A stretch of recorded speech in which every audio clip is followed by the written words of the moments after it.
அன்னவயல் புதுவையாண்டாள் அரங்கற்கு பன்னுதிருப்பாவை பல்பதியம் இந்நிசையால் பாடிக் கொடுத்தாள் பாமாலை பூமாலை சூடிக் கொடுத்தாளைச் சொல்லு சூடிக் கொடுத்த சுடர்வுடியே தொல்பாவை பாடி அருளவல்ல பல்வளையாய் நாடினி வேங்கடவர்க்கென்ன விதியன்னையும்மா தன்னாங் கடவா வண்ணமே நல்கு. இன்னோ திருவாடிப்பூரம் எமக்காக வன்னோ இங்காண்டாள் அவதரித்தாள் குன்னாத வாழ்வான வைகுந்த வான்போகன் தன்னை இகழ்ந்து ஆழ்வார் திருமகளாராய். விஷதவாக் சிகாமணிகளான மணவாள மாமணிகள் தன்னுடைய உபதேசரத்தன மாலையிலே ஆண்டாளுக்காக அனுகிரகித்து போந்ததான பாசுரம் இப்பாசுரம். இன்னோ திருவாடிப்பூரம், இன்றைய நன்னாள் திருவாடிப்பூரம். இன்னோ திருவாடிப்பூரம் எமக்காகவன்னோ இங்கு ஆண்டாள் அவதரித்தாள். நமக்காக இந்த பூலோகத்தில் இருக்கக்கூடிய லோகத்தாரையெல்லாம் உஜ்ஜீவிக்க வேணும் என்பதற்காக, நம்ம எல்லோரையும் உஜ்ஜீவிக்க வேணும் பொருட்டாகத்தான் ஆண்டாளனுடைய திருவவதாரம். பூமாதேவியினுடைய அவதாரமாகவே அம்ச அவதாரமாகவே ஸ்ரீவில்லிபுத்தூரிலே அவதரித்தாள் ஆண்டாள். எமக்காகவன்னோ இங்கு ஆண்டாள் அவதரித்தாள். மேலே சொல்றார், குன்னாத வாழ்வான வைகுந்த வான்போகன் தன்னை இகழ்ந்து. குன்னாத வாழ்வு, ஸ்ரீவைகுண்டத்தில் குறை ஏதும் உண்டோ? இல்லையே. அந்த குறையில்லாது இருக்கக்கூடிய குன்னாத வாழ்வு என்னால் நலத்துக்கு அந்தமே இல்லதாது இருக்கக்கூடியதான வைகுந்தமான நகரம். இந்த வைகுந்தத்தில் இருக்கக்கூடியதான வாழ்ச்சி அது உயர்ந்ததான இடம். பரமவியோமம் என்று கொண்டாடுகின்றோம். நலம் அந்தமில்லதோர் நாடுன்னு கொண்டாடுகின்றோம். க்ஷயந்தமஸ்த ரஜசப்பராகே என்று சொல்லுகின்றோம். அந்த மாக வைகுந்தமாக இருக்கக்கூடிய நலவந்தமில்லதோர் நாட்டிலே கலங்கா பெருநகரத்திலே அங்கே இருக்கக்கூடியதான சுகபோகத்தையெல்லாம் விட்டு குன்னாத வாழ்வான வைகுந்த வான் போகந்தன்னை இகழ்ந்து அங்கே இருக்கக்கூடிய வாழ்ச்சி வேண்டவே வேண்டாவே. ஏன்?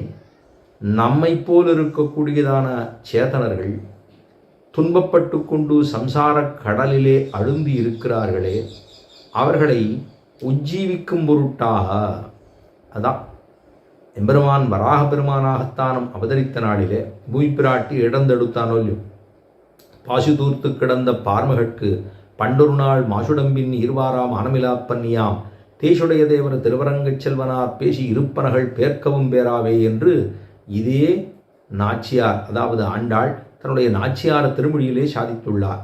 அதில் சொல்றா, கீழ் இருக்கக்கூடியதான பிராட்டியை உத்தரிப்பதற்காக எம்பெருமானெடுத்த அவதாரம்தான் ஏனமாய் நிலங்கீண்ட என் அப்பனேன்னு ஆழ்வார் தெரிவிக்கிறார். ஏனமாய் நிலங்கீண்ட என் அப்பனே கண்ணா என்று தெரிவிக்கிறார். ஆக வராக பெருமானார் கோலமலர்ப்பாவை கண்பாயின் அன்பேயோ நீலவரை 2 விரகம்பி நிமிர்ந்ததொப்ப கோல வராகமுன்னாய் நிலம் கோட்டிடை கொண்ட எந்தாய் நீலக்கடல் கடந்தா உன்னப்பெத்தினி போக்குவனோன்னு ஆழ்வார் தெரிவிக்கிறார். ஆக ஏனமாகத்தானும் ஏறடத்ததும் ஏனமாய் நிலங்கீண்டதும் முன் ராமனாய் மாரடத்ததும் மண்ணளந்ததும் சொல்லிப்பாடி என்று குலசேகர பெருமாள் தெரிவிக்கிறார். ஆக இந்த எம்பெருமானானவன் பிராட்டியை உத்தரிப்பிப்பதற்காகத்தானும் எடுத்த அவதாரம் உண்டே, அது வராகாவதாரம். இந்த வராகாவதாரத்திலே எம்பெருமான் அந்த பிராட்டியை உத்தரிப்பித்து தன்னுடைய திருத்தொடைகளிலே ஏறி அமர்த்தி கொண்டு அப்பதான் அவளை ஆஸ்வாசப்படுத்தி சில வார்த்தைகளை சொல்ல ஆரம்பித்தான். அது கைசிக மகாத்மியம் என்று பார்க்கின்றோம்.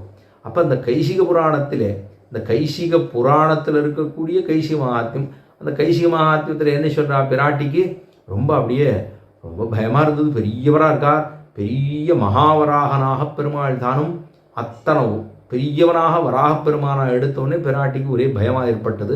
அப்போ தான் ஆஸ்வாசப்படுத்தி அவளுடைய தலையை கோதுவிட்டு நாமே வந்தோம், உம்மை உத்தரிப்பிப்பதற்கு வந்தோம்னு சொல்லி சில வார்த்தைகளை சொல்கிறான். அப்போ பிராட்டி கேட்குறா, நம்ம உத்தரிப்பித்து விட்டு இந்த லோகத்து மக்களை உத்தரிப்பிப்பது எப்படி?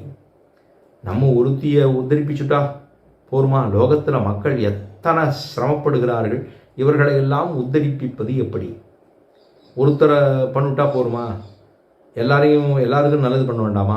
ஒருத்தருக்கு செஞ்சுட்டேன் அப்படின்னு சொல்ல முடியுமா? பலரையும் நாம் அவர்களை திருத்த வேண்டும் அப்படின்னு சொன்னால் பலருக்கும் சொல்லிக்கொண்டே இருக்க வேண்டும்.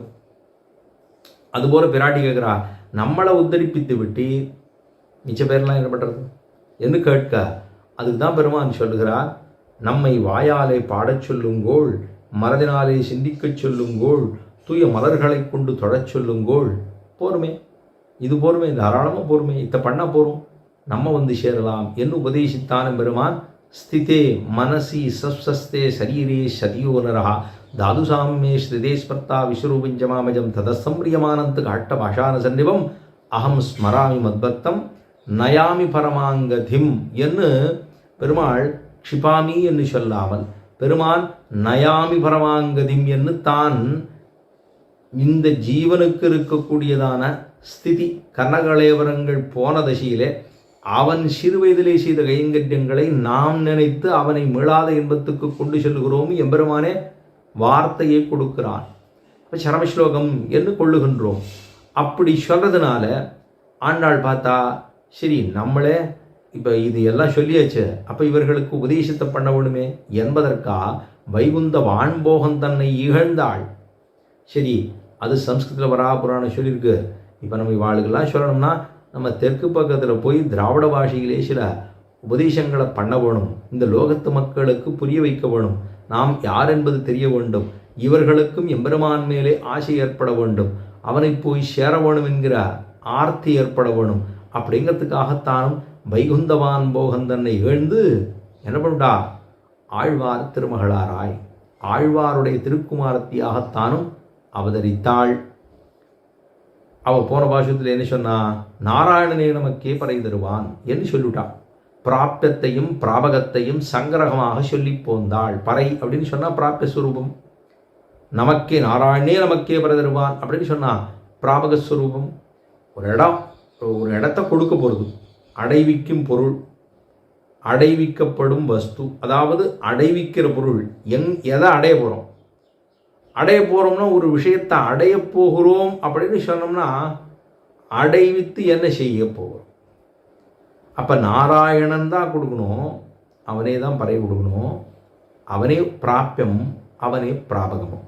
இப்போ பிராப்பியத்தையும் பிராபகத்தையும் சங்கிரகமாக சுருக்கமாக சொல்லிட்டது தான் போன பாசுரம், நாராயணன் நமக்கே பிரதர்பான். இப்போ இந்த நோன்பு நோக்க வேண்டும்னு சொல்லி ஆரம்பிச்சிருக்கோம். பெருமாளுக்கு ஓர் அப்படின்னா எம்பாவா, இந்த பாவ நோன்புக்கு எல்லாரையும் தயார்படுத்தணும். முதல்ல என்ன செய்ய போகிறோம், முதல்ல அதாவது ஒரு வஸ்து தெரியணும் இல்லையோ. இப்போது எல்லாருக்கும் ஆசை இருக்குது, மோட்சத்துக்கு போகணும் மோட்சத்துக்கு போகணும்னு எல்லாரும் சொல்கிறோம், வைகுந்தத்துக்கு போய் சேர வேண்டும் எல்லாரும் நினைக்கிறது தானே நியாயமான நினைவு. நியாயமான நினைவுனா நியாயமாக நினைக்கிறோம், நினச்சிக்கிறோம். காத்தால் எழுந்திருந்த அச்சிராதிகதியை பற்றி நினைக்கணும்னு சொல்கிறாடோ இல்லையோ. இப்போ எத்தனை பேர் நினச்சிக்கிறோம், அச்சிராவதியாவது கதியாவது இதாவது அதெல்லாம் போகிறபோது போகலாம் சுவாமி, சும்மா இப்போ பார்த்தாலும் இத்தியே சொல்லிடக்கூடாது. அவர் சீவிட்ட உபன்யாசங்கள்லையோ காலக்ஷேபங்களையோ இதைத்தான் சொல்லுவார்கள், திரும்ப திரும்ப இதை தான் சொல்லுவாள். இங்கே இருக்கிறதுக்கே சொல்ல மாட்டா, அங்கே போய் சேர்றதுக்கேனா கையாளாதவர்களோ கையால் ஆகாதவர்களோ வாழும் சோம்பர உகத்தி என்று தொண்டடிப்பொடி ஆழ்வார் தெரிவிக்கிறார். அப்படின்னா இவர்களுக்கெல்லாம் ஒன்றுமே காரியமே பண்ண வராது சுவாமி, சும்மா எப்போ பார்த்தாலும் இங்கிருந்து கிளம்புறதுக்கே சொல்லிட்டு இருக்கா வழியும்பா, கிளம்புறதுக்கு தான் சொல்லுவார்கள். ஏன்னா இதை விட உயர்ந்ததான் லோகத்திலே ஒன்று பார்ப்போம், ஏதோ பெண்ணோ பிள்ளையோ படிச்சுட்டு இருக்கோம், படிச்சுட்டு இருக்கும்போது எல்லாம் 10 படித்து 12 முடிச்சுடுவோம், முடிச்சுட்டு இனிமேல் மேற்கொண்டு கல்லூரியிலையோ ஒரு பல்கலைக்கழகத்துலேயோ சேரணும். சேரத்துக்கு முன்னாடி என்ன பண்ணுவோம், நிறைய இடத்துல சயின்ஸ் படிக்கணும்னா அதுக்கும் எல்லாத்துக்கும் அப்ளை பண்ணி வச்சுருவா, என்ஜினியரிங் படிக்கணும்னாலும் பண்ணி வச்சுருவா, மெடிக்கல் பண்ணனாலும் பண்ணி வச்சுருப்பா. இப்போது இந்த ப்ரொஃபஷனல் கோர்சஸ்ன்னு சொன்னால் அது மெடிக்கல், அதுக்கப்புறம் என்ஜினியரிங், அதுக்கப்புறம் வேறு சயின்ஸில் இருக்கும், இன்டகிரேட்டட் கோர்ஸ் எல்லாம் இருக்கும் இல்லையோ. அதெல்லாம் பண்ணணும்னா கொஞ்சம் அப்படி அந்த அந்த மதிப்பெண்களுக்கு தகுந்தாப்பில் வரும் இல்லையோ. வர்றபோது முதல்ல என்ன பண்ணுவா, சயின்ஸ் படிக்கணுங்கிறதுக்காக முதல்ல கிடச்சிரும், எங்கே ஒரு இடத்துல கிடைக்குது நல்ல இடமா இருக்குதுன்னு வச்சுக்கோங்க, முதல்ல அதை பணத்தை கட்டி முதல்ல சேர்ந்துருவோம். சேர்ந்துட்டு காத்துட்டுப்போம், அடுத்தது வேறு எதாவது கிடைக்கிறதா பார்த்துக்கிட்டோம். அப்புறம் நமக்கு மருத்துவம் கிடைக்கிற வரைக்கும் அதில் இருப்போம். மருத்துவம் கிடைச்சிருதுன்னு வச்சுக்கோங்களேன், அதுக்கப்புறம் அதை கடாசி எரிஞ்சிடுவோம், பணம் போனால் போட்டுப்பது போகிறோம்.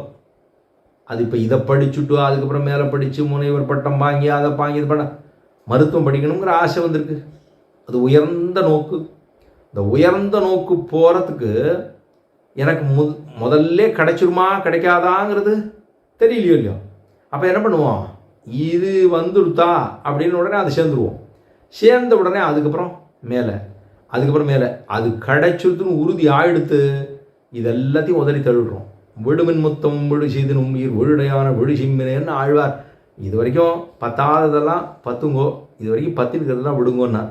இப்போ நம்ம எதை பார்த்தோம்னா, இது சின்னதாக, அதாவது அறிவியல் விஞ்ஞானத்தை படிப்பதை விட்டு விட்டு உதறித்தள்ளி விட்டு எப்படி நம்ம மருத்துவத்தை படிக்கிறதுக்காக போகிறோமோ. இப்போ இந்த சம்சாரம்ங்கிறது சுமாரிலும் சுமார் அப்படி தானே. இப்போ இங்கேருந்து வேறு என்ன பண்ணணும் அப்படின்னு சொல்லுவார்கள். அப்போ இதில் இருக்கக்கூடிய சுகதுக்கங்களை அனுபவித்த பிற்பாடும் திரும்பவும் நாம் பிறக்கணும்னு ஆறானு தைரியமாக சொல்லுவார்களா? சொல்ல மாட்டார்கள். அப்போ என்ன பண்ணுவோம், இதை விட்டுட்டா இதை விட உயர்ந்ததான ஒரு கதை கிடைக்குமே என்னால் உடனே புறப்படுவோம் இல்லையோ. அப்போ அங்கே போகணுங்கிற ஆசை வரும் இல்லையோ. அங்கே போகணுங்கிற ஆசை வரும்னா அது எங்கே இருக்குது, எப்படி இருக்குது, என்னமா இருக்குது, என்னென்ன அங்கே நல்லது இருக்குது, அங்கே நல்லது மட்டும்தான் இருக்குது, என்னென்ன இருக்குது தெரியணுமா இல்லையா? அது தெரிஞ்சாதான் நம்ம போவோம். இல்லை காலம்புற ஒரு இதான போய் பார்த்து பேசி சாமி வச்சு வைகுண்டம் போகணும் எப்படி போகிறது, ஏதாவது ஸ்டேட் பஸ் இருக்கா, இல்லை எக்ஸ்பிரஸ் பஸ் இருக்கா, இல்லை சூப்பர் ஃபாஸ்ட் இருக்கா, இல்லை வேறு ஏதாவது ஒரு சதாப்தி மாதிரி இருக்கா, இல்லை வேறு ஏதாவது இருக்கா, புல்லட் மாதிரி ஏதாவது இருக்கா, இதெல்லாம் வச்சுட்டு போக முடியுமான்னா போக முடியாது. அர்ச்சிராதி மார்க்கத்தை பிடிச்சா தான் அந்த கர்மங்களை முடித்து பாவத்தை முடித்து புண்ணியத்தை தொலைத்து அதுக்கப்புறமா இவனுடைய கர்மத்தினுடைய அடிப்படையாக, இவன் வாழ்ந்த வாழ்க்கையினுடைய அடிப்படையாக பெருமாள் அவனுக்கு இந்த சுஷும்னா நாடி, இந்த பிராணவாயு வெளியில் போகும்போது பிரம்மரந்திரத்தை பேதித்து கொண்டு அது சுஷும்னா நாடி 101வது நாடியை பிடித்த போது இவன் அர்ச்சிராதி கதியை பெறுகிறான். அந்த அர்ச்சிராதி கதியை பெற்ற பிற்பாடு நேர இந்த லோகங்களை எல்லாவற்றையும் தாண்டி அங்கே போய் பிரஜா தீர்த்தம் சூழ்ந்து அகன்னு ஆழ்ந்து உயர்ந்த முடிவில் பெறும் பாழ் அப்படின்னு சொல்கிற இடம், அங்கே போய் சேர்ந்த பிற்பாடு அதுக்கப்புறம் பிரஜா தீர்த்தத்திலே தீர்த்தமாடுகிறான். அக்கறையிலே அமானவன் கைபிடித்து அழைக்க ஒரு ஸ்தூலமான சரீரத்தை விட்டு சூக்ஷ்மமான சரீரத்தை பெற்று அக்கறைக்கு போகிறான். அதுக்கப்புறம் பெருமாளை போய் சேர்ந்துடுறாங்கிறது. இதெல்லாம் சொன்னால் போகிறதுக்கு பிடிக்கும். இல்லை காத்தால எழுந்திருந்து விடிகாலம் பண்ண அபிமனம் பாதானம் வித்யா சுவாத்தியாயம் யோகம் அப்படின்னு ஒருத்தர் சுவாமி சொல்லி இதெல்லாம் ரொம்ப பண்ணிட்டேரு, கர்மயோகம் பண்ணு, ஞானயோகம் பண்ணு, பக்தி யோகம் பண்ணு, நான் பண்ணுறேங்கிற எண்ணத்தை விட்டுடு பண்ணிட்டேரு. அப்புறம் எப்போ கிடைக்கும்னா அப்படியான்னு பார்த்துட்டு விட்டுட வேண்டிதான். ஆறு எங்கே போய் பாப்பா. இன்னொரு சுவாமி சொன்னார், ஸ்ரீவைகுண்டம் போகணுமா, அது ஸ்ரீவைகுண்டம் எப்படி இருக்குன்னு தெரியுமா? இவர் பார்த்த மாதிரி கேட்பார். கருமானா ஏன்னா சாஸ்திரத்தில் சொல்லப்பட்டிருக்கேன், நம்மாழ்வார் நேரடியாக அத்தை கண்டன்னோ சொல்லி உள்ளார் அப்படிங்கிறத இந்த சுவாமி, அதாவது சொல்லுகிற விதம்னு இருக்கும் இல்லை சில இடத்துல. அப்போ சில இதை அப்படியே போட்டு தான் உடைச்சாகணும், சில இதை கொஞ்சம் பூசி மழிப்பித்தான் சொல்லி ஆகணும். அப்போ அவர்களுக்கு புரிய வேணும் இல்லையோ, இன்னார் எப்படி இருக்கான்னு. இப்போ கேட்குறவர்கள் எத்தை கொண்டு எத்தை பிடிப்பார்கள்ங்கிறது நமக்கு புரியணும். நேரம் பார்த்தா புரியும், நேரம் பார்க்கலைன்னா கொஞ்சம் சிரமந்தான். அது எப்படி உள்ளதுங்கிறது முதல்ல பார்த்துக்கணும். அப்போ அவர்களுக்கு தகுந்தா போல அப்போ ஸ்ரீவைகுண்டம் எப்படி இருக்குன்னு தெரியுமா, எங்கே போகணும்னு தெரியுமா அப்படின்னு ஒன்று ஒன்றா கேட்டு தெரியாத சுவாமின்னா உடனே அங்கே சரணாகதி சாஸ்திரத்தை சொல்லி எம்பெருமானார் பண்ணிருக்கார். சரணாகதி கத்தியம் ஆழ்வார்கள் இதெல்லாம் சொல்லியிருக்கா, சாஸ்திரம் இது சொல்லியிருக்கு. எம்பெருமானார் இதை சரணாகதி கத்தியமாக பண்ணி உள்ளார். ஆரிடத்திலே சரணாகதி பண்ண வேண்டும், ஸ்ரீரங்கத்திலே இருக்கக்கூடிய பெரிய பெருமாளிடத்திலே பண்ண வேண்டும், நம்பெருமாளிடத்திலே பண்ண வேண்டும்னு ஸ்ரீரங்க கத்தியம் பண்ணியிருக்கா. ஸ்ரீரங்க கத்தியம் பண்ணி எங்கே போகிறது பண்ணியிருக்கார், நான் வைகுண்டத்தை போய் அடைவதற்காக பண்ணி உள்ளார். இதெல்லாம் அவர்களுக்கு புரிய முடியாத வைகுண்டத்தில் இருக்கக்கூடியதான அகிலகேய பிரத்தனிய கல்யாணிகத்தான சேதரவஸ்து விலக்ஷண என்று சொல்லும்படியாக ஸ்வரூப ரூப குண ஔஜ்வல்யன்னு சொல்லும்படியாக பல பல கல்யாண குணங்களை எப்படி சொல்லியிருக்காரோ அதெல்லாத்தையும் சொல்லி அங்கே இருக்கக்கூடிய இடம் என்ன, இது அபகதபாத்மா விமிருத்து ஜரஹா விஷோகா ஜிகித்சா விபாசகா சத்தியகாமகா சத்தியசங்கல்பா என்ன 8 விதமான கல்யாண குணங்கள் இந்த ஜீவன் முத்தனான பிற்பாடு அவனுக்கும் எம்பெருமானோடு இருக்கக்கூடிய ஒரு சாமியம் ஏற்படும் என்று சொல்ல, இதெல்லாம் சொல்லி காட்ட உடனே அங்கே பசி இல்லை, தாகமில்லை, தூக்கமில்லை, மரணமில்லை, ஜரை இல்லை, மூப்பு இல்லை, ஏதும் இல்லாத நினைத்த காரியத்தை முடைக்கக்கூடிய சக்தி உண்டு. ஜகத்தையே சிட்டிக்குள் பண்ணக்கூடியதான சக்தி அவனுக்கு கிடைக்கும். ஆனாலும் எம்பெருமான் நேரில் இருக்கின்றபடியினாலே அவனை அனுபவித்து அவன் அன்னாதனாக இவன் அன்னமாக அவனுக்கு போகிறான் அப்படிங்கிற அளவுக்கு சொல்லி ஒரு நிரந்தரமான வாழ்வு. எல்லாரும் சொல்லுவாங்க ஷெட்டில் ஆகிட்டேளா அப்படின்னு கேட்பான். ஷெட்டில் ஆகிட்டேளா இங்கேயே அப்படின்னா ஷெட்டில் என்பது அல்ல, அது சியட்டிலோ ஷெட்டிலோ எதாக இருந்தாலும் அங்கே எம்பெருமான் திருவடி நிலைகளை பெறும் வரையிலே செட்டில்னு எத்தையும் சொல்ல முடியாது. அப்போ அங்கே போகிற இதெல்லாம் தெரிஞ்சிருந்தால் இவர்களுக்கு ஈடுபாடு வரும். அப்போ இல்லைன்னா ஈடுபாடு வராது. எப்போ பார்த்தாலும் இதையே சொல்லிட்டு இருக்கார், எப்போ பார்த்தாலும் மோட்சங்கிறார், திரும்பி வராது இல்லைங்கிறார், நலமில்லைந்து மாந்து இப்படியே சொல்லிட்டு இருக்கார் சுவாமி. ரொம்ப கேட்கறதுக்கே எப்போ பார்த்தாலும் இதையே சொல்லிட்டு இருந்தா ரொம்ப அவசரமாக பேசிட்டு இருக்கார். இங்கே இருக்கிறது என்னன்னா அப்போ அப்படி அல்ல, இங்கே இதெல்லாம் தெரிஞ்சுருத்துனா என்ன ஆகும்? இங்கே வாழ்ச்சியா அங்கே வாழ்ச்சியா? வாழ்ச்சி இங்கா வையத்தில் வாழ்ச்சியா வானாட்டிலே வாழ்ச்சியா? இதெல்லாம் போன பாசுரத்தில் பெருமாளை போய் சேரணத்துக்கு கிருஷ்ண சம்ஸ்லேஷத்துக்கு ஒரு நோன்பு, அது திருப்பாவை. சரி, அதில் யாரை பற்றி சொல்லியிருக்கானா நாராயணன் நமக்கே பரகிருவான்னு சொல்லிட்டா. நாராயணன் தான் கொடுக்கணும், நமக்கு தான் கொடுக்கணும், நமக்கே கொடுப்பார் என்று சொல்லிட்டா. இப்போ அந்த நோன்புக்கு என்ன செய்யணும் என்ன செய்யப்படாது ரெண்டு இருக்கும் இல்லையோ? கிருத்தியங்கள் அகிருத்தியங்கள், செய்ய வேண்டுவன செய்யத்தகாதன, என்ன செய்யலாம் என்ன செய்யப்படாது அப்படிங்கிறத சொல்லணும் இல்லையோ? நோன்பு அப்படின்னு சொன்னால் அதுக்கு ஒரு கிரியைகள் உண்டு. செய்ய தகுந்தவை செய்ய தகாதவை என்ன, இந்த காலத்தில் எப்படி இருக்க வேண்டும் அப்படிங்கிறத சொல்லணும் இல்லையோ? அது சொல்ல வந்தது தான் வையத்து வாழ்வீர்கள் நாமும் நம்பாவைக்கு செய்யும் கிரிசைகள் கேளீரோ, பார்க்கடலுள் பையத்து என்ன பரமன் அடிபாடி நெய்யுண்ணோம் பாலுண்ணோம் நாட்காலே நீராடி மையிட்டெழுதோம் மலரிட்டு நாம் முடியோம் செய்யாதன செய்யோம் தீக்குறளை சென்று ஓதோம் ஐயமும் பிச்சையும் ஆந்தனையும் கைகாட்டி உயுமாறு எண்ணி உகந்து நாம் எல்லாம் உய்யும் வகை உஜ்ஜீவிக்க வேண்டும். உகந்து ஏலோர் அம்பாவாய். அதுக்காக நம்ம நோன்பு நோத்தா பெருமாளை சென்று கிட்டலாம், பெருமாளை சென்று கிட்டினா அவனோடு சேரலாம், அவனோடு சேர்ந்தால் உயிர்ந்து போகலாம் அப்படிங்கிறத சொல்லணுமோ இல்லையோ? அதுக்கு தான் செய்ய தகுந்தவை என்ன செய்யத்தகாதவை என்ன அதை சொன்னது தான் இப்பாசுரம். கேட்குறார், வையத்து வாழ்வீர்கள், இந்த லோகத்தில் வாழறவாழ, இந்த லோகத்தில் ஆறாறு வாழணும்னு இருக்கானா திருவரங்கத்திலே. இந்த அதாவது வையத்து வாழ்வீர்கள்னா இங்கே இருக்கக்கூடிய லோகத்தில் வாழக்கூடிய மக்களே, நீங்களாம் இந்த லோகத்தில் வாழ்ந்துருக்கீர்கள் இல்லையோ? வையத்திலே வாழக்கூடிய மக்களே வாழ்வீர்கள். நான் சொல்லேன் கேளுங்க, நாம் எல்லாரும் இப்போ நோன்பு நோக்கிறதுக்கு ஏன்னா ஒவ்வொருத்தரையாக கண்ணனை போய் எழுப்பணும். அவனை எழுப்புறதுக்கு முன்னாடி என்ன அடையக்கூடியதான இடம் என்ன, அடைந்து அனுபவிக்கக்கூடியதான புருஷார்த்தம் என்னங்கிறத முதல்ல சொல்லிட்டா, சங்கிரகமாக சொல்லிட்டா. சொன்ன பிற்பாடு அதை செய்யறதுக்கு வேண்டியதான கிரியைகள் என்ன, எதை செய்ய வேண்டும் எதை விட வேண்டும் எதை செய்யக்கூடாதுங்கிறத ரெண்டாவது சொல்கிறான். அப்போ ரெண்டாவது பாசுரத்தில் சொல்கிற போதே பெருமானுடைய திருவடிகளை பெருமானையும் அவனுடைய கல்யாண குணங்களையும் பாட வேண்டும் என்று சொல்கிறாளா இல்லையா? பாடுறது அப்படிங்கிறது பெருமாளை பாட வேண்டும் சொல்லியிருக்கா. அப்போ நாமும் இந்த ஓட்டில் இருக்கக்கூடிய எல்லாரும் நாமும் நம் பாவைக்கு நம் பாவை நோன்புக்கு பாவ நோன்புக்காக நம் பாவைக்கு செய்யும் கிரிசைகள் செய்யக்கூடியதான விஷயங்கள் என்ன, செய்ய வேண்டிய காரியங்கள் என்ன. கெளீரோ அப்படின்னா கேளீரோ அப்படின்னா கேட்கிறீர்களா அப்படின்னு அர்த்தம். கேட்கிறீர்களா, நான் ஒரு விஷயத்தை சொல்ல போகிறேன், கேட்கிறீர்களா என்று ஆரம்பிக்கிறாள். கேளீரோ அப்புறம் சொல்றா, பையத்து என்ன பரமன் அடிவாடி பார்க்கடலுள் பையத்து என்ன பரமன். பார்க்கடல் திருப்பார்க்கடலிலே போன பாசுரத்திலேயே சொன்னது நாராயணன் சொல்லிட்டோம். அவர் அங்கே ஏஷநாராயண ஸ்ரீமான்னு சொன்னவர் எங்கே பண்ணுறார்? க்ஷீரார்ணவ நிகேதனஹான்னு ரெண்டாவது. அப்போ திருப்பார்க்கடலை வந்து சயனிச்சுக்கிறார். அவர் தான் பார்க்கடலுள் பைய துயின்ன பரமன் ஜகத் ரக்ஷார்த்தனமாக ஜகத் ரக்ஷணார்த்தமாக பெருமாள் படுத்துட்டு இருக்காரு. ஏன்னா பார்க்கடலில் சயனிச்சுட்டு இருக்காராம் பெருமாள். கள்ள நித்திரை கொள்ளும் பார்க்கடல்லே கள்ள நித்திரை கொள்ளுகிறான் எம்பெருமான். கள்ள நித்திரைனா உறங்குவான் போல் யோகு செய்கின்ற பெருமான் ஆழ்வார் தெரிவித்தாரோ இல்லையோ? உறங்குறது மாதிரி தூங்குற மாதிரி இருக்காராம். என்ன என்ன பண்ணிருக்காருன்னா ஜகது ரக்ஷணார்த்தமாக ஜகத்து ரக்ஷண சிந்தை அப்படின்னு பேரு. ஜகத்தையே ரட்சிக்க வேண்டும் என்பதற்காக சிந்தையிலே நினைத்து கொண்டே இருக்கான் பெருமான். அவ்வளவு நாளமா பெருமாள் படுத்துட்டே வேலை பண்ணுறாராம். அவரை சொல்கிறா மூணா பிரிங்கன்னா பரமன் ஒரு அர்த்தம், துயின்ற பரமன் அர்த்தம், துயில்கின்ற போதே பரமன் அர்த்தம். 3 தாத்பரியங்கள். பரமன், பரமன்னா எல்லாம் தெரிஞ்சவர். துயிலும் பரமன், அதாவது துயில்கின்ற பரமன், துயின்ற பரமன், துயிலும் பரமன், துயின்ற பரமன், துயில்கிற போதே பரமன்.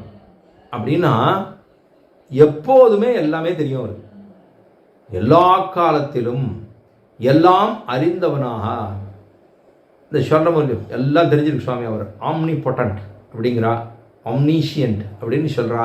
ஆம்னி பொட்டன்ட் அப்படின்னா எல்லாம் தெரிஞ்சவர் சுவாமி. ரொம்ப ரொம்ப சர்வசக்தி படைத்தவன் எம்பெருமான். அதுதான் உபனிஷத் வாக்கியங்கள் சொல்லுகின்ற பொழுது பராஷ்ய சக்தி விவிதைவ ஸ்ரூயதே ஸ்வாபாவிகி. பராஷ்ய பரா அஸ்ய சக்திர் விவிதைவ ஸ்ரூயதே ஸ்வாபாவிகி ஞானபலக்கிரியாச்ச. எம்பெருமானுக்கு இருக்கக்கூடிய கல்யாண குணங்களிலே மிகவும் முக்கியமான கல்யாண குணம் என்ன? ஞானபல, ஐஸ்வர்ய வீரிய, சக்தி தேஜஸ். 6 கல்யாண குணங்கள். ஞானபல, ஐஸ்வர்ய வீரிய, சக்தி தேஜஸ் என்று 6 கல்யாண குணங்கள் எப்போதும் எம்பெருமானுக்கு உண்டு. இது எப்படி ஏற்பட்டது? ஏதாவது அவர் அதுக்கு ஏதாவது பயிற்சி பண்ணாரா? இல்லை எங்கேயாவது தொங்கினாரா, குதிச்சாரா, ஓடினாரா, என்ன பண்ணார் எம்பெருமான்? ஆறான்னு கொடுத்தாளா? இல்லை இந்த காலகட்டத்துக்கு மட்டும்தான் உமக்கு இது உண்டு, ஞானபல, ஐஸ்வர்ய வீரிய, சக்தி தேஜங்கள்லாம் உண்டு, அதுக்கப்புறம் உமக்கு கிடையாது, ஒரு 1000 வருஷத்துக்கு உண்டு, அதுக்கப்புறம் கிடையாதுன்னு ஆறான்னு சொல்லுவாளான்னா சுவாபாவிகமாக தான் அவருக்கே தெரியாது. அவருக்கு இருக்கக்கூடிய கல்யாண குணங்கள் அவனுக்கே தெரியாது. தனக்கும் தன் தன்மை அறிவறியான்னு ஆழ்வார் தெரிவிக்கிறார். தனக்கு தன்னை பற்றியே இவனுக்கு எத்தனை அனந்தமான கல்யாண குணங்கள் இருக்கு என்பது இவருக்கே தெரியாது. லோகத்திலே மக்களுக்கு பல பேருக்கு எல்லாம் வச்சுருக்காரு. நிறைய பணமாக வச்சுருக்கா. 6000 கோடிங்கிறா, 10,000 கோடிங்கிறா, 20,000 கோடிங்கிறா, எங்கேயோ வச்சுருக்கோங்கிறா, அங்கே வச்சுருக்கோம், இங்கே வச்சுருக்கோன்னு தேடுறா. எங்கெங்கேயோ வச்சுருக்கா.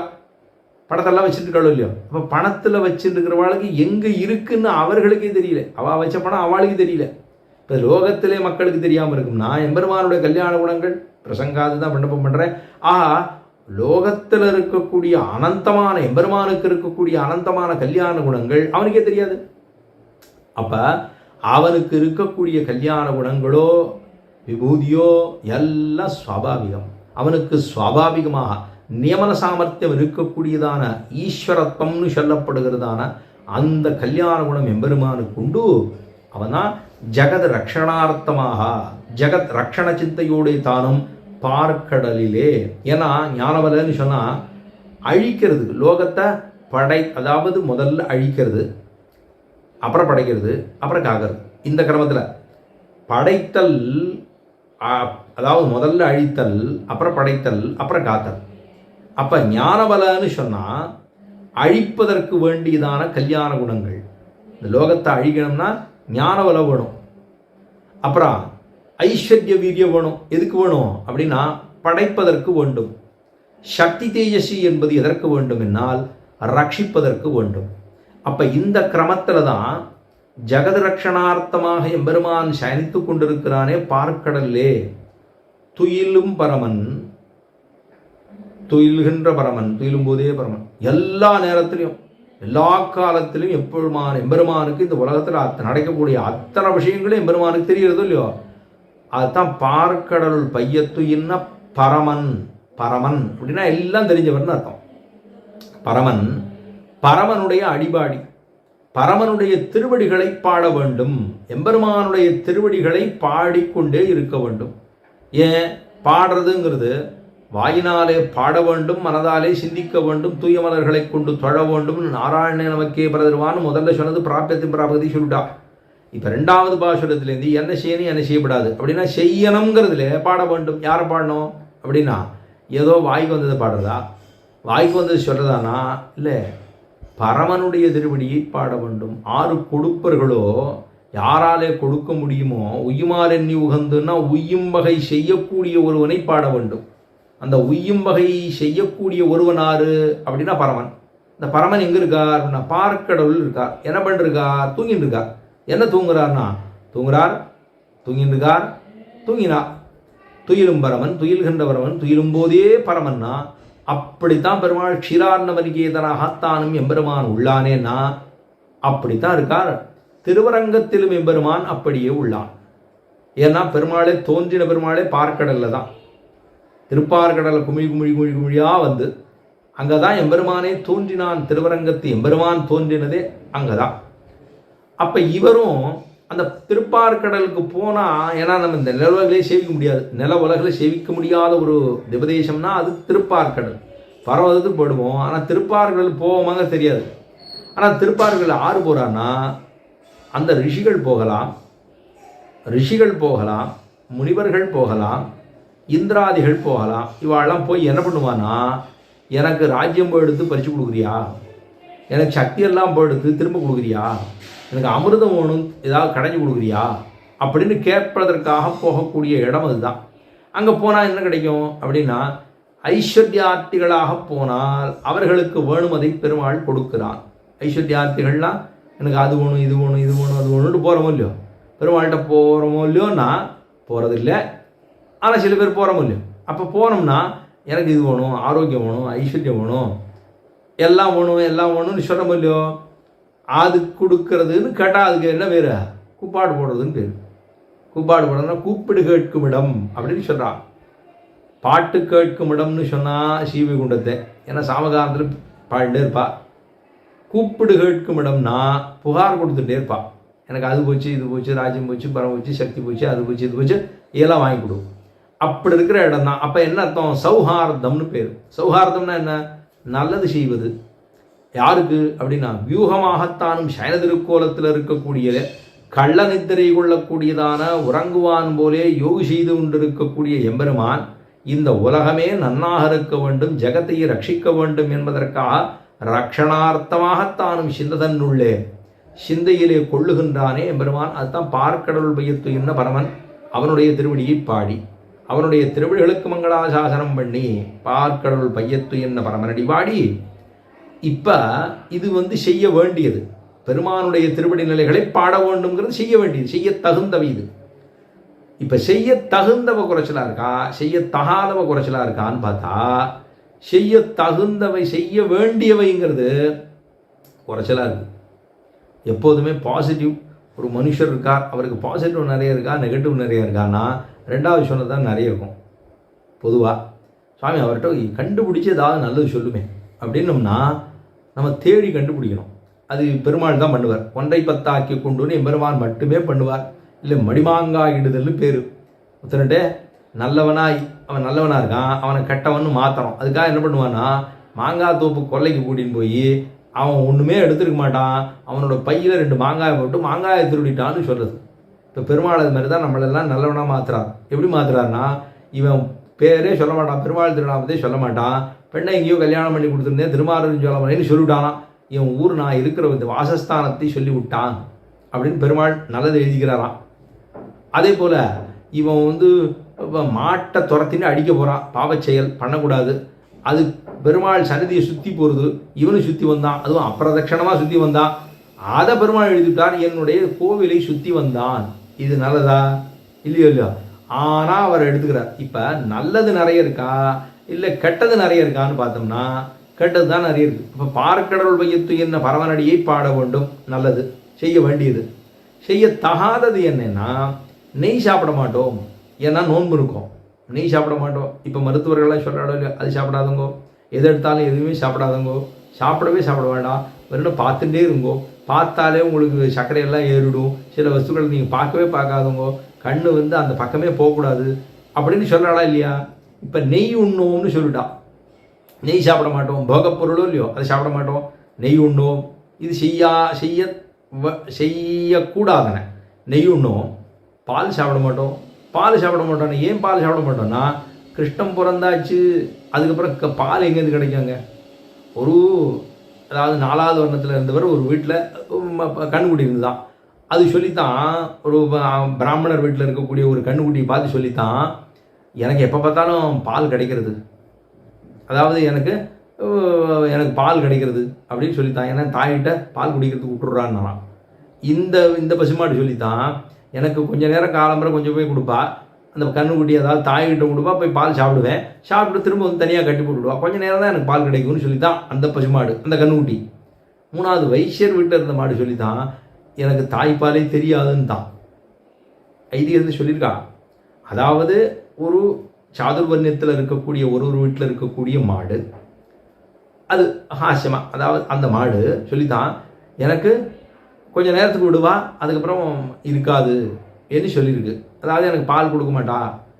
பிராமணர் வீட்டில் இருக்கிற மாடு சொல்லிது எனக்கு கொஞ்சம் நேரத்துக்கு மாத்திரம் கொடுப்பா, அப்புறம் தனியாக கட்டி போடுவா, காலம்பரம் கொஞ்சம் நேரம், சாயந்தரம் கொஞ்சம் நேரம். அடுத்து சொல்லித்தான் எனக்கு தாய்ப்பாலே தெரியாதுன்னு தான். ஏன்னா தாய்ப்பாலே காட்டுறதே இல்லைன்னா, ஏன்னா வைசர் வீட்டு மாடோ இல்லையோ, யார் இருக்கா? கண்ணன் பிறந்த பிற்பாடு பாலே இல்லையே, அப்புறம் எங்கேயாது கொடுக்குறது? எல்லாத்தையும் இவரே சாப்பிட்றாரு. அதனால பால் உண்ணோம்னு சொல்கிறது பெரிய விஷயமே இல்லை. ஏன்னா பாலே இல்லைன்னா அப்புறம் நெய் எங்கே இருக்க போகிறது? பாலும் இல்லை, தயிரும் இல்லை, நெய்யும் இல்லை. அப்போ நெய்யுண்ணோம், பாலுண்ணோம், நாட்காலே நீராடுவோம், வெடிகாத்தால எந்திருந்து நீராடுவோம். எப்படி பரதாழ்வானை, எப்படி எல்லாம் லோகத்து மக்கள் எல்லாம் பரதாழ்வானை திட்ட ஆரம்பிச்சுட்டா. எதுக்காக திட்டுறான்னா, இவன் தானே ராமன் காட்டுக்கு போவதற்கு காரணமாக இருந்தவன் இவன் தானே அப்படின்னு இவன் விடிஞ்ச பிற்பாடு தீர்த்தமாட சரைவுக்கு போனான்னா எல்லாரும் திட்டுவாளாம். அதனால நடுராத்திரி 2 மணிக்கு புறப்பட்டு போய் சரைவில் போய் தேத்தமாட்டு வருவாராம். அதுபோல் நாட்காலே நீராடணும்னா அவர் 2 மணிக்கு போனார், நம்ம 4:30க்கு போனால் போருமே, விடிகாத்தால எந்திருக்கலாமோ இல்லையோ. அதாவது சீதமாக இருக்கக்கூடியதான, அதிசீதளமாக இருக்கக்கூடிய, அதாவது ஏக பிரம்ம பிரவிஷ்டோன்னு சொல்லும்படியா விடிகாத்தால எந்திருந்து அந்த பிராமிய முகூர்த்தேஜ உத்தாய மனசாசிந்தயத் ஹரிம்னு சொல்லும் அளவுக்கு விடிகாத்தால எந்திருந்து பெருமாளை சேவித்து ஹரிநாம சங்கீர்த்தனத்தை சொல்லி காவியிலேயோ எங்கே இருக்கிற இடத்துல தீர்த்தமாடி எம்பெருமானுக்கு அத்தனை கைங்கரியனை செய்ய வேண்டும், நோன்பு நோர்க்க வேணுங்கிறத சொல்லணும் இல்லையோ. அதுக்காக தான் என்னன்னு சொல்கிறா, நாட்காலே நீராடி மை எழுத மாட்டோம், தேத்தம் ஆடுவோம், மையிட்டுக்க மாட்டோம், கண்ணுக்கு மை, ஏன்னா எல்லாமே இடைச்சிகள் தானே. அப்போ மையிட்டு கொள்ள மாட்டோம், மையிட்டு எழுதோம், பூச்சூட மாட்டோம், மலரிட்டு நாம் முடியும், மலரையும் சேர்த்துக்க மாட்டோம், மலரிட்டு நாம் முடியும், செய்யாதன செய்யோம். மேலே சொல்றா, வையத்து வாழ்வீர்கள் நாமும் நம்பாவைக்கு செய்யுங்கிரிசைகள் கெளீரோ பார்க்கடவுள் வையத்து என்ன பரமனடிபாடி, பரமனுடைய திருவடியை பாடுவோம், பரமனடிபாடி. நெய் சாப்பிட மாட்டோம், பால் சாப்பிட மாட்டோம், விடிகாத்தால ஏந்துப்போம், நாட்காலே நீராடி மையிட்டு எழுதோம், மை கண்ணுக்கு சேர்த்துக்க மாட்டோம், ஏன்னா இதெல்லாம் போகப்பொருள். மலரிட்டு நான் முடியும், புஷ்பத்தையும் தலைக்கு வச்சுக்க மாட்டோம், மலரிட்டு நான் முடியும். என்ன சொன்னா, செய்யாதன செய்யோம், நம் முன்னோர்கள் செய்ய வேண்டாம்னு சொன்ன சில விஷயங்களை செய்ய மாட்டோம். குரத்தாழ்வானை பார்த்து கேட்டாலாம், தேவதாந்திர பஜனம், அதாவது எம்பெருமானை தவிர மற்றொரு தேவதையை தொழுவீர்களா, ஏன் போக மாட்டீள் அப்படின்னு கேட்டாராம் ஆரோ ஒரு சுவாமி. அவர்கிட்ட குரத்தாழ்வானை கேட்டாலாம், நம் முன்னோர்களத்தை செய்ததில்லை, நாம் செய்யோம், நம்ம பெரியவர்களத்தை செஞ்சதில்லை, பெருமானை தவிர வேறொரு தேவதையை சேவிப்பது அப்படிங்கிறது. அப்போ எம்பெருமானை தவிர யார் மோட்சம் கொடுப்பார்களோ அவர்களிடத்துல போய் பிரார்த்திக்கலாம். அவருக்கே ஒரு வேட்டி தான் ஒருத்தர் வச்சுருக்கார், அவர்கிட்ட போய் நம்ம வேட்டியை எனக்கு தானமாக கொடுன்னா அவர் நக்னமாக நிற்பரா? நிற்க முடியாது. அப்படின்னா என்ன அர்த்தம்? அவரையே கொலை செய்வதற்கு சமமாகும். செய்ய வேண்டாமோ இல்லையோ. நாம் ஒருத்தர்கிட்ட கேட்குறோம்னா அவர்கிட்ட பல வேட்டி இருந்திருந்து அவரை காட்டோம்னா அவர் கொடுப்பார். அவர் கட்டுன்றதே இருப்பில்ல ஒரே வேட்டி, அந்த வேட்டியும் கொடுன்னு கேட்டால் அவர் எங்கே போவார்? அப்போ பண்ண முடியாது இல்லையோ. அப்போ முடியவே முடியாது. மோட்ச பிரதத்தம் என்பதும் எம்பெருமான் ஒருவனுக்கே உண்டோ, அவரிடத்தில் தானே பிரார்த்திக்க முடியும். ஆஹா, பாலுண்ணோம், நாட்காலே நீராடி மகிழ்த்தெழுதோம், மலரட்டு நாம் முடியும், செய்யாதன செய்யோம், முன்னோர்கள் செய்யாத காரியத்தை ஒரு நாளும் செய்ய மாட்டோம். மேலே சொன்னா தீக்குறளை சென்று ஓதோம், இதுதான் ரொம்ப முக்கியம். தீக்குறளை போய் சொல்லலாமா?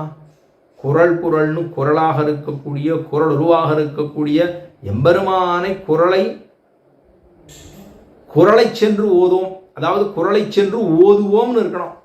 குரல் அப்படின்னு சொல்லப்படுகிறது திருவிக்கிரமன் வாமனனாக இருக்கக்கூடிய எம்பெருமானை திருக்குறளை பண்ணு கூட வச்சுக்கலாம், அந்த பெருமாளை போய் சேவிக்கலாம். குரலை சென்று ஓதுவோம்னு இருக்கணும், குரலை சென்று ஓதோம்னு இருக்கு. அப்படின்னா இது என்ன குரல்? தீக்குறள் அப்படின்னு பேரு. நல்லதை செய்கிறோமா? நல்லதை செய்யலைய, தீக்குறளை சென்று ஓதோம் அப்படின்னு சொன்னா அப்பன் அதாவது சங்கடமாக இருக்கக்கூடிய தேவையில்லாத புறம்புகளை ஆரிடத்திலும் சொல்லிக்கொண்டு தெரிய மாட்டோம் அப்படின்னு அர்த்தம். அக்கப்போர் பண்ண மாட்டோம்னு அர்த்தம். தீக்குறளை சென்று ஓதோம். மேலே சொல்றா, ஐயமும் பிச்சையும் பாருங்க. இப்போ செய்யக்கூடாது தான் நிறைய இருக்கு, செய்ய வேண்டியது என்ன? திருநாமத்தை பாடணும்னு சொல்லிட்டா, அதே போல் நாட்காலை நீராடணும்னு சொல்லிட்டா, இதெல்லாம் சொல்லியிருக்கு. ஐயமும் பிச்சையுமாந்தனையும் கை காட்டி 3 விஷயங்கள் தான் செய்யறது சொல்லியிருக்கா. செய்ய வேண்டாம்ங்கிறது தான் நிறைய இருக்கு. அப்படின்னா இதுலேருந்து என்ன தெரிகிறது? நிறைய செய்ய வேண்டாதது தான் பண்ணிட்டு இருக்கோம் எல்லாரும். அதனால அதெல்லாம் நீங்கள் செய்யப்படாதுன்னு சொல்கிறா. அதுதான் கிருத்தியங்கள். எது செய்ய வேண்டியவை? அகிருத்தியங்கள். செய்யத்தகாதவை என்ன? எதுக்காக? நோன்புக்காக. அதைத்தான் இவ்விடத்தில் தெரிவிக்கிறாள். செய்யாதன செய்யோம், தீக்குறளை சென்று ஓதோம். ஐயமும் பிச்சையும் பிரம்மச்சாரி கொடுக்கறது, சன்னியாசி கொடுக்கறது. ஐயம் அப்படின்னா கொடுப்பவர்களுக்கு கொடுக்க வேண்டிய விஷயம். யாருக்கு கொடுக்கலாம்? அவர்களுக்கு. யாருக்கு இல்லாதவர்களுக்கு கொடுக்கக்கூடிய விஷயம். ஐயமும் பிச்சையும். பிச்சையும்னா யாருக்கு? சன்னியாசிக்கு கொடுக்க வேண்டியது, பிரம்மச்சாரி கொடுக்க வேண்டியது. இதையெல்லாம் ஐயமும் பிச்சையும் ஆந்தனையும் கைகாட்டி. அப்படின்னா யாருக்கு கொடுக்கணுமோ அவர்களுக்கு கொடு, ஆந்தனையும் கொடு. கொடுத்த பிற்பாடு ஏன் கொடுத்தோம் என்கிற எண்ணமே இல்லாமல் கொடு. ஐயமும் பிச்சையும் ஆந்தனையும் கைகாட்டி உய்யுமாறெண்ணி உகந்து. நீ உய்யும்படியாக உய்யுமாறெண்ணி உகந்து ஏலூர் அம்பாவா. இதுதான் நோன்புக்கு செய்ய வேண்டியது, செய்ய கூடாது என்பதை சொல்லியிருக்கான். இப்போ திருவரங்கத்தில் இருக்கக்கூடியதான தர்மவர்மாங்கிற ராஜாவினுடைய கைங்கரியம் என்ன என்பதை ஒரு சில பல மதில்களை கட்டி உள்ளார். தர்மவர்மாவினுடைய திருச்சுத்து முதல்ல இருக்கக்கூடிய திருச்சுத்து, அதுதான் பிரணவாகார விமானத்துக்கு கீழே இருக்கக்கூடிய பெரியவருமாள் சயனித்து இருக்கக்கூடியதான திருச்சுத்து தான். அதுதான் தர்மவர்மாவினுடைய திருச்சுத்துன்னு பேர். அவர் பண்ணது மதில்கள் எல்லாம் போட்டு, விமானத்தை போட்டு, அதில் வரக்கூடிய மதிலில் இருக்கக்கூடிய வாசல் எல்லாம் செய்து, அங்கே இருக்கக்கூடிய சந்நிதி, அந்த சந்நிதி எது? மேலே இருக்கக்கூடிய திருமண்டபம், முதல்ல இருக்கக்கூடிய காயத்ரி மண்டபம். அந்த மண்டபத்துக்கு பின்னாடி அங்கே தான் வராக பெருமாள் இருக்கார். அந்த மண்டபம் தாண்டி வந்தோம்னா பெரிய திருமண்டபம்னு பேர். அந்த திருமண்டபத்துக்கு தான் பெரிய திருமண்டபம்.